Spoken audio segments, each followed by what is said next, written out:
Aray. Ako alam yun na pumuwesto. Siyempre. So yun, good morning. Nandito po tayo ngayon sa get together ng BCCSO sa Malolos, Bulacan. At tayo po ay lilima pa. 4 at saka 2. Ay, 7 pala. 7 pala kami. Sa sobrang traffic namin at pang-4 na jeep kami sa pila. Kami yung kauna-unahan dito, o, 'di ba? 1 oras at kalahati po kami sa pila. Tapos, kalahating oras kami sa biyahe. So, head na kami. Maga pa, 12.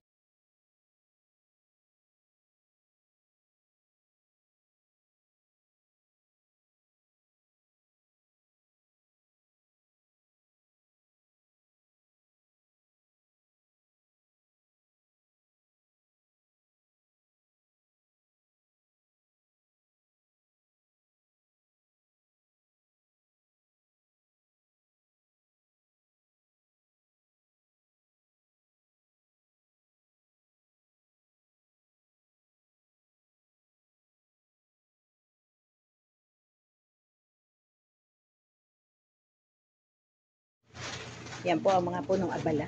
Yan. Tapos yung ukod natin mamaya. Sila at saka si... Opo.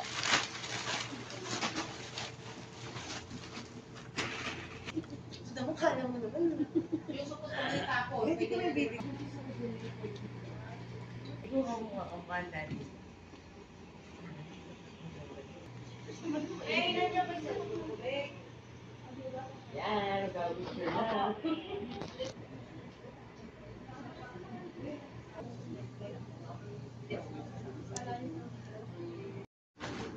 Uy, bakit kayo? Isang piraso lang. Isang piraso lang sa kanya. Hindi. Uy. Paalam pa muna na kinukuhanan sila.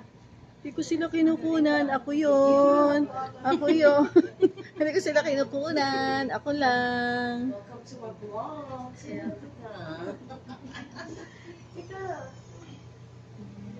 Wala pa ang aking nanay. Who's your nanay? Gia. Gia.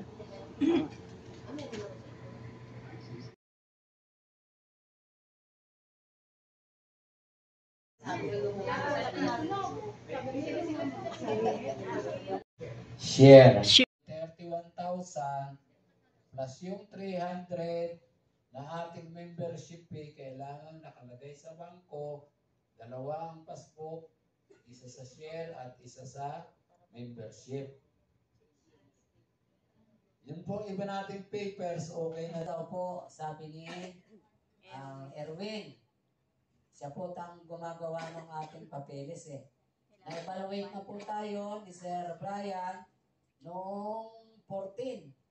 Doon po sa dapat na opisina natin sa Balagtas. At may kunti lang daw pong kulang daw sa ating application kaya inayos ni Erwin at ang kulang na lang natin yung ating paid up capital kasi sa BCCSO. Pinalakpakan yung sa hukay. Legacy po, pinalakpakan namin. Sana po makiisa kayo doon sa ating layunin ng cooperative. Hindi po para sa akin lang yan, talagang para sa ating lahat yan. Kung pagyayamanin natin, iaayos natin ang ating cooperative. Medyo hindi na tayo manghihingi sa ating mga government official. Opo. Kahit po ako, ayoko nung tayo ay hingi ng hingi. Kailangan natin talaga ng ating pagkakakitaan. Sustainable livelihood. Kaya ito po, pagyamanin na natin ito kung ito'y matuloy. At talagang sa inyo yan, kikita tayo, kikita kayo. At kung mapapalaki natin ito, ay papagawa din tayo ng airport katulad sa Bulacan. Ano po? Pag tayo may pinagawang airport dyan sa gaming San Rafael, San Miguel, kikita tayo ng mas malaki. Ano po? Yan lang po. At isa pa po, mag-i-eleksyon po tayo ni Chair January, mag-election po tayo para sa ating BCCSO officer. Kasi tapos na po yung term ko, 3 years. 2020 po kami nag-eleksyon hanggang 2024. Kaya po medyo mag-i-exit na ako. Yung mga gustong maging opisyal ng ating BCCSO at magiging opisyal din ng ating cooperative. Sana po makisa kayo. Hindi lang po sa ganitong pagkakataon tayo magsasama-sama. Hindi po pag tuwing Christmas lang. Ano po? Pag mayroon tayong konting biyaya, saka lang tayo magsasama-sama, hindi po ganon. Kung ano po ang ating tungkulin sa ating pamayanan, ganon din po ang ating dapat na tungkulin sa ating samahang BCCSO at sa bubuhay cooperative. Yun lang po. Maraming salamat. Merry Christmas at magiging bagong taon sa lahat. Sige po, sa January 2024 po ang ating eleksyon. Si Pangulo po, first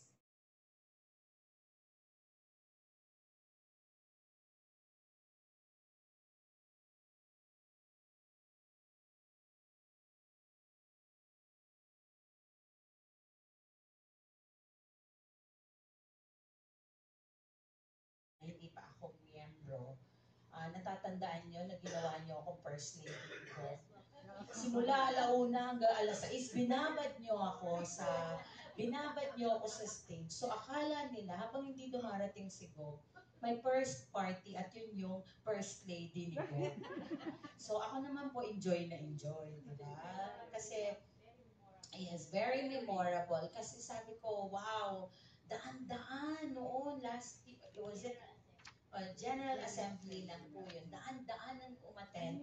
And as I found out, puro mga pangulo ng mga iba't ibang miyembro. Ilan po pangulo ang miyembro ng mga pangulo? 80.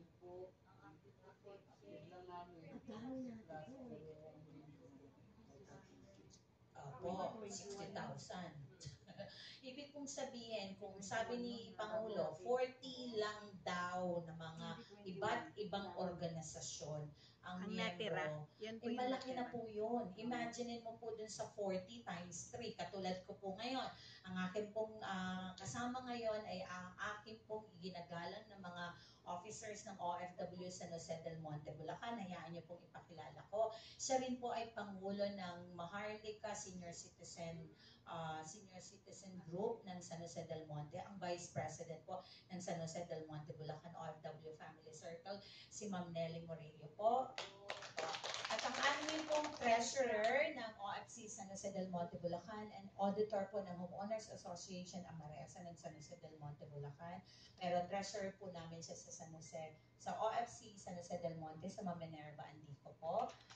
So, sobra-sobra po, nung ikinukwento ko po kayo, actually, nung babalikan ko lamang po yung kwento ko, nung ako po ay inimbitahan nyo ng mga panahon na yun sa General Assembly, tuwan-tuwa ako kasi ang nakita ko po ay yung party list ng cancer party list. And kayo po ay dinonaytan ng service, ng sasakyan, ganun-ganun lang yun, dinonaytan kayo.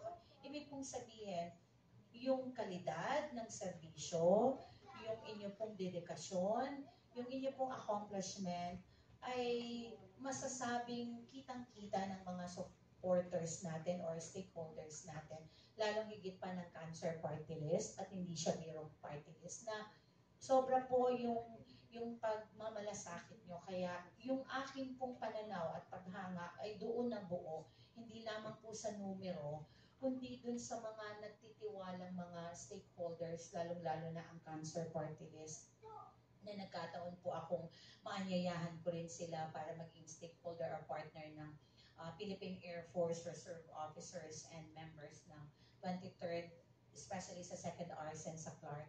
Doon ko po na-realize na walang isang grupo o isang magaling na pangulo ang pwedeng tumayong mag-isa na hindi siya po pwedeng makianib o makisama sa iba pang magagaling na pangulo o na iba't ibang organisasyon.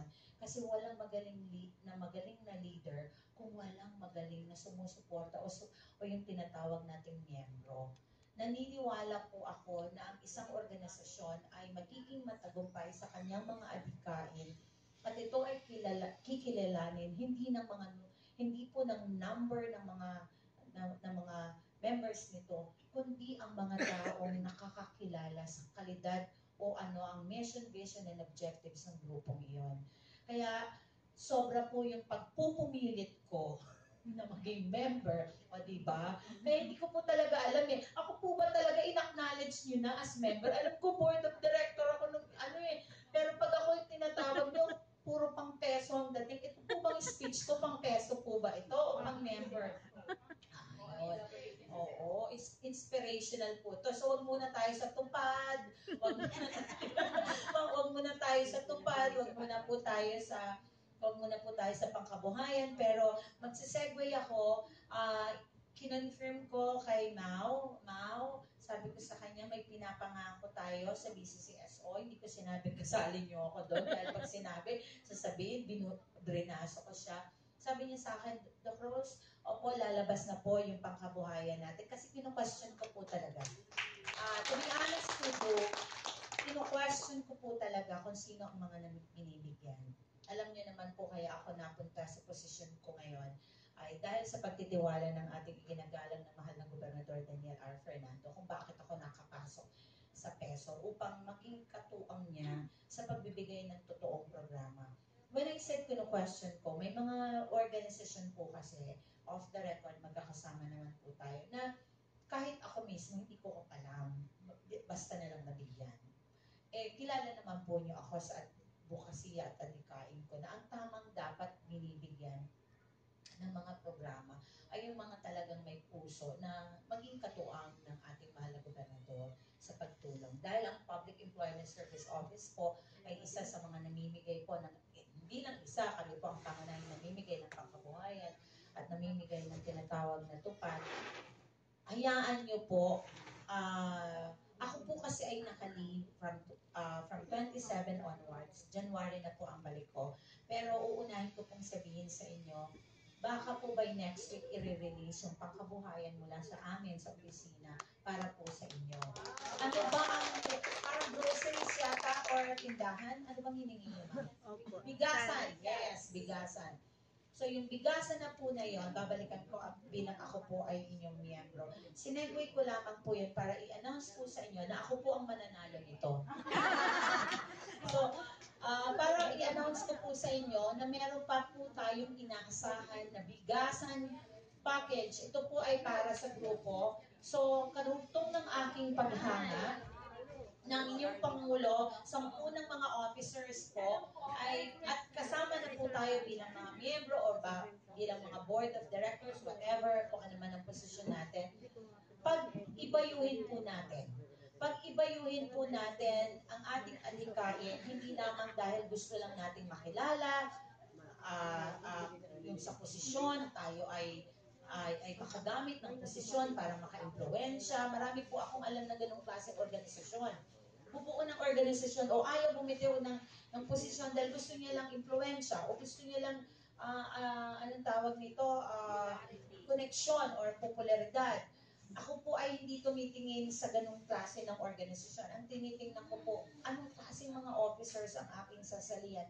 To be honest with you, hindi po ako nag-o-offer ng sali o hindi po ako gumaganon. Ako pa po yung umaayaw. Pero nung ako po, babalikan ko nung nakita ko kayo, ako pa yung nagsabi, sali nyo naman ako dyan. Ginagawa nyo lang akong Barbie eh. Hindi ba? Hindi po, talaga. Kasi po talaga ang tagal ko nun sa stage, nakatutok po sa akin talaga, na parang ako po talaga yung first lady at inutusan ng aking man, ng aking bitter half na mag-stay hanggang dumating. So, sabi ko nga po, please lang, kung ano man po ang kahihinatnan, ano man po ang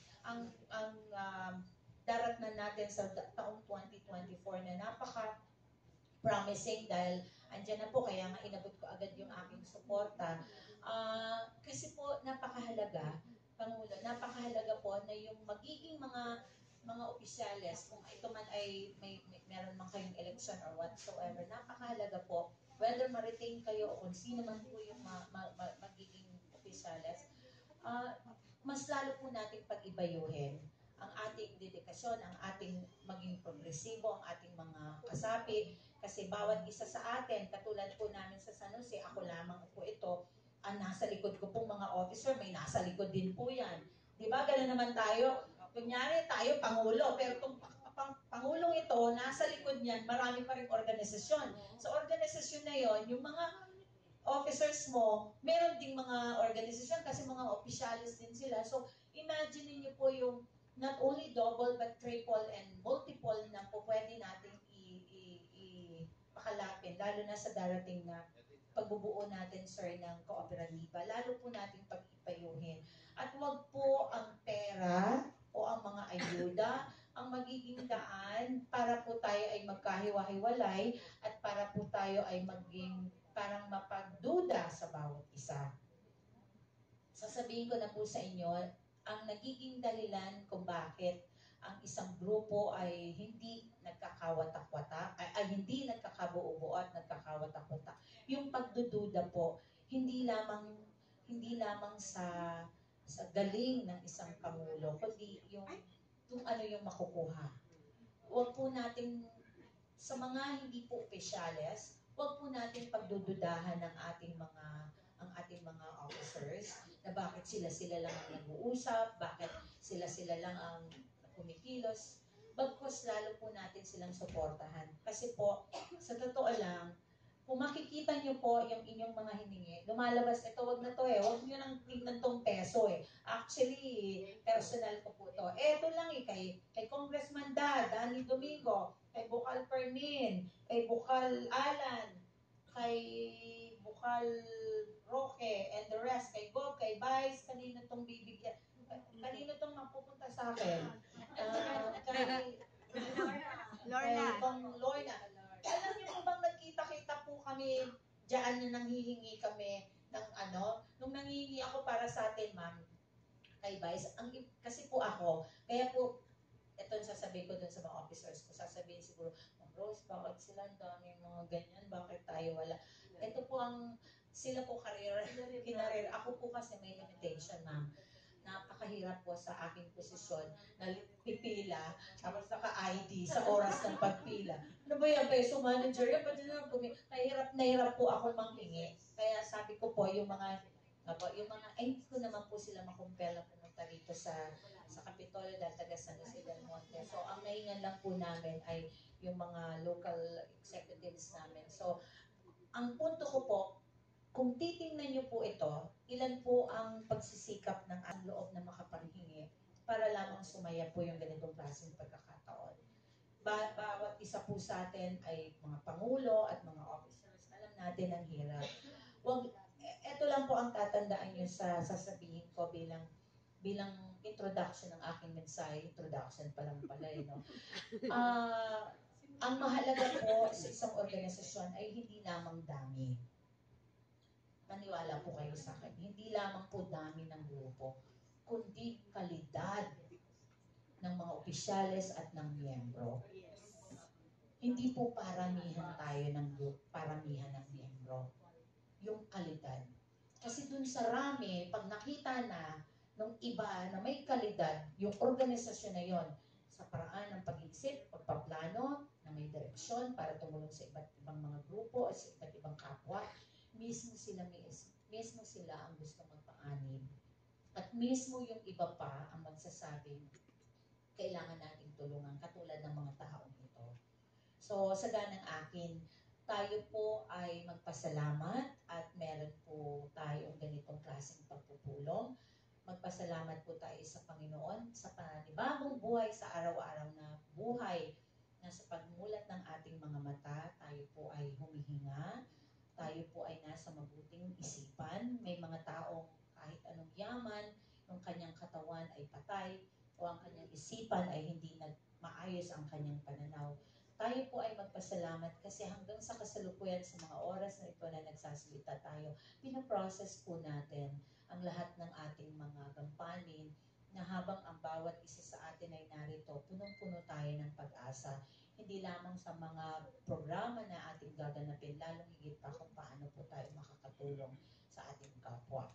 Naniniwala po ako na ang bawat isa sa atin unless hindi po kayo kabilang at ang gusto lamang po natin ay mas kaanit, naniniwala po ako na meron po tayong talagang genuine intention o bukasyon sa ating buhay na maging natumulong sa ating kapwa. Kasi sabi po nila, hindi man daw po tayo manalo sa raffle na ito, ang laki naman daw po ng consolation prize natin sa taas. Diba? Hindi ako pinagin.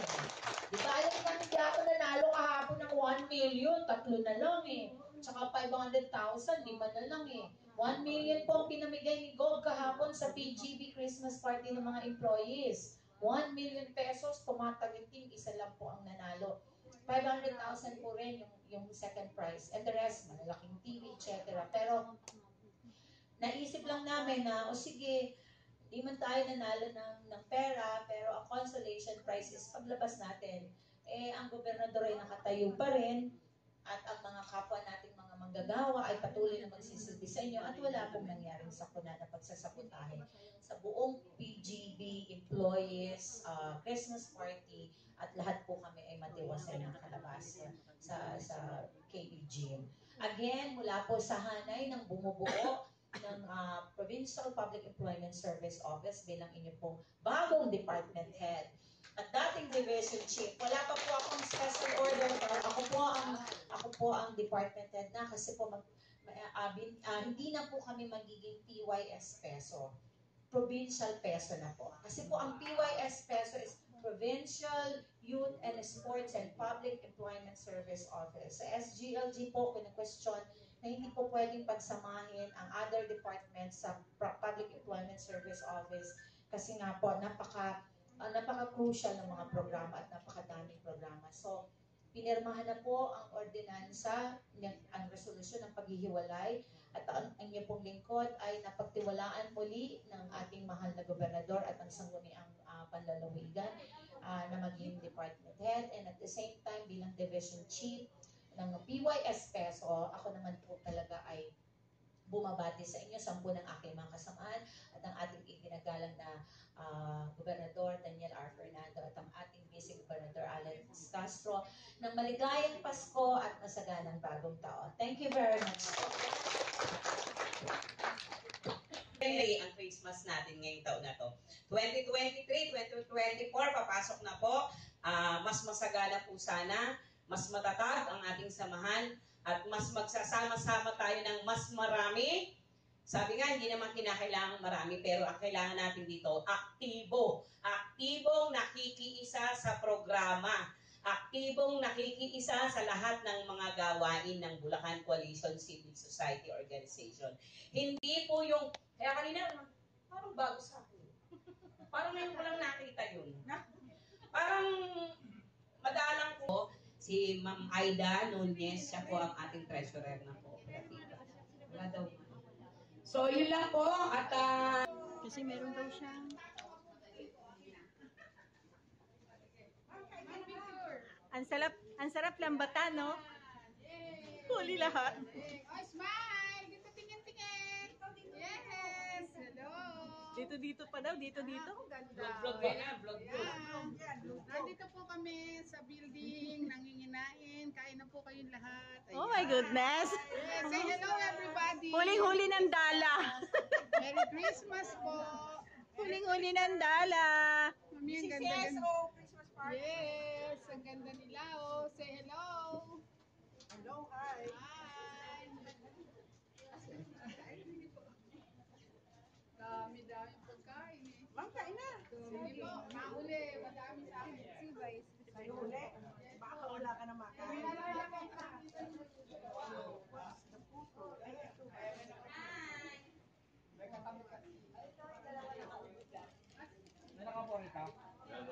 Dito ka na.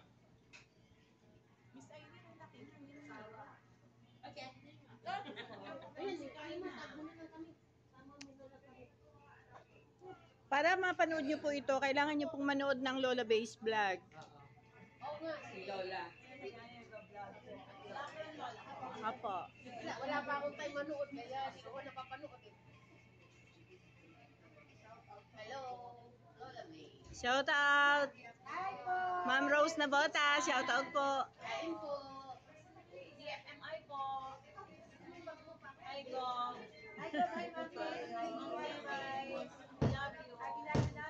Salamat po, Gob.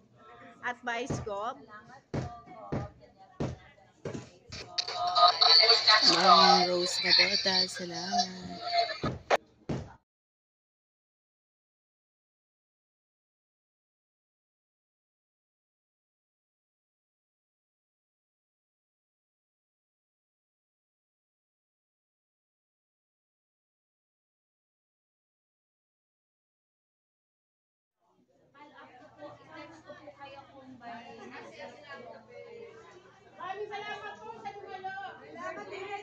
Maraming salamat po.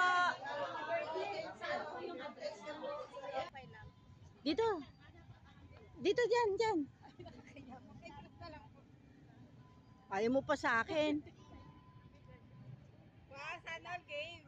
Victorial.